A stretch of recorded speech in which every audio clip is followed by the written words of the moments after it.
আচ্ছা, আপনি কি জানেন কিভাবে একটা গিম্বেল ব্যবহার করতে হয়? আশা করি আজকে ভিডিওটা দেখলে গিম্বেল কিভাবে ব্যবহার করবেন, কন্ট্রোল করবেন, আশা করি একটু হলেও ধারণা পাবেন। ঠিক আছে, এই গিম্বেলটা হচ্ছে C08 মডেলের। এটা একদমই কম দামে আমাদের কাছে পেয়ে যাবেন, 3000 টাকারও কমে। যেই বাজারে গিম্বেল কিনতে গেলে 5000 টাকার উপরে বাজেট লাগে, আপনি সেই বাজারে আমাদের কাছে 3000 টাকারও কমে একটা গিম্বেল নিতে পারবেন। ঠিক আছে, এটা শুধুমাত্র গিম্বেলে কাজ করবে যে এরকমটা না, এটা রোটেশনও কাজও করবে এবং ট্রাইপডের কাজও করবে। ঠিক আছে, দেখেন গিম্বেলটা কতটা স্মুথলি কাজ করছে। এখন কিন্তু গিম্বেলটা আমি মানে চালু করে রাখছি, এটা কিন্তু আমি অফ করে দিব। ঠিক আছে, এখানে অফ করে দিব, অফ করে একদম নতুনভাবে আমি চালু করে আপনাদেরকে দেখাবো। এটা অফ হয়ে গেছে, অফ হয়ে যাওয়ার কারণে দেখেন এটা কিন্তু কোনো ব্যালেন্সই নাই এটার, মানে উল্টাপাল্টা হয়ে যাচ্ছে, কোনো ব্যালেন্সই এখন কিন্তু নাই। আর এখানে সুইচটা আছে, এটা আমি আবার অন করছি। এখন অন হয়েছে, এখন দেখেন সুন্দর ব্যালেন্স আছে, স্টেবিলাইজেশনটা সুন্দরভাবে কাজ করবে।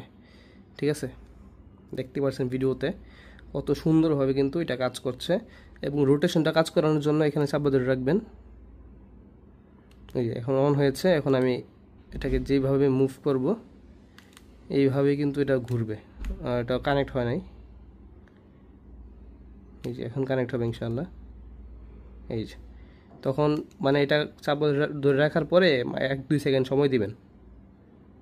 ঠিক আছে, 1-2 সেকেন্ড সময় দিলে এটা অ্যাডজাস্ট মানে এটার সাথে এটা কানেক্ট হয়ে যাবে। তারপরে দিবেন, তাহলে রোটেশন হবে আর কি। আপনি যদি মনে করেন এটা চাপা ধরে রেখে অন করে সাথে সাথে যদি ক্লিক করেন তাহলে এটা ডিসকানেক্ট হয়ে যাবে।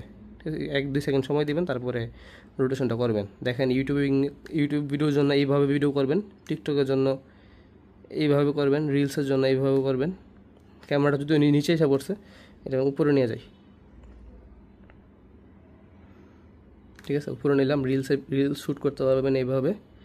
আবার শুধুমাত্র যে এই বাটনে কাজ করে এরকমটা না, উপরেরটা কিন্তু কাজ করছে। দেখেন উপরেটা এইভাবে হবে আর নিচেরটা হচ্ছে এইভাবে।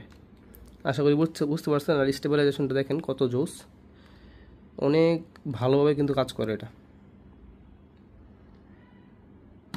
আর এখানে কিন্তু লক সিস্টেম আছে, আপনি লক করে দিলে, দাঁড়ান লক করে দিই আমি, লক করে দিলে এটা একদমই লড়বে না, একদমই লড়বে না, যেইভাবে যে অবস্থায় আছে এই অবস্থায় থাকবে।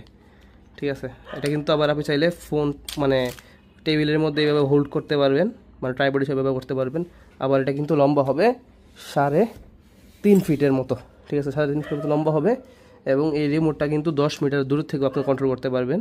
আচ্ছা, আমি আর জিনিস দেখাই আপনাদেরকে, একটু ভিডিওটা লং হয়ে যাচ্ছে, শুধু যাদের প্রয়োজন আসলে আছে এটা, তাহলে আশা করি কাজে লাগবে আর কি। আমি লকটা খুলে দিই, লকটা খোলার পরে দেখেন কি হয়।